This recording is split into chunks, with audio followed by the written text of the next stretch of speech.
Tulemine KGB vangikongidesse lähimast Suure rannavärava trammipeatusest. Sissepääs KGB vangikongidesse asub aadressil Pikk tänav 59. KGB vangikongidele kõige lähem ühistranspordipeatus on Suure rannavärava trammipeatus. Linnahalli bussipeatus on samuti lähedal. Muuseumisse saab ka taksoga. Takso saab sõita kuni Pika ja Pagari tänava ristmikuni. Sealt on muuseumi sissepääsuni vaid mõned meetrid. Muuseumi juures parkimisvõimalus puudub. Tuleb arvestada, et muuseum asub soklikorrusel ja sinna viib järsk trepp.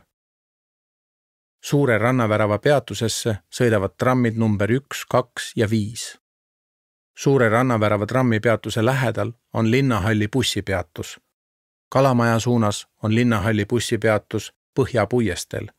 See on Suure rannavärava peatusest ligi 300 meetri kaugusel.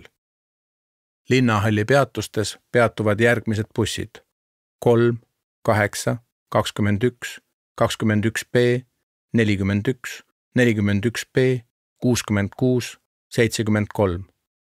Mõned neist peatuvad siin vaid ühel sõidusuunal.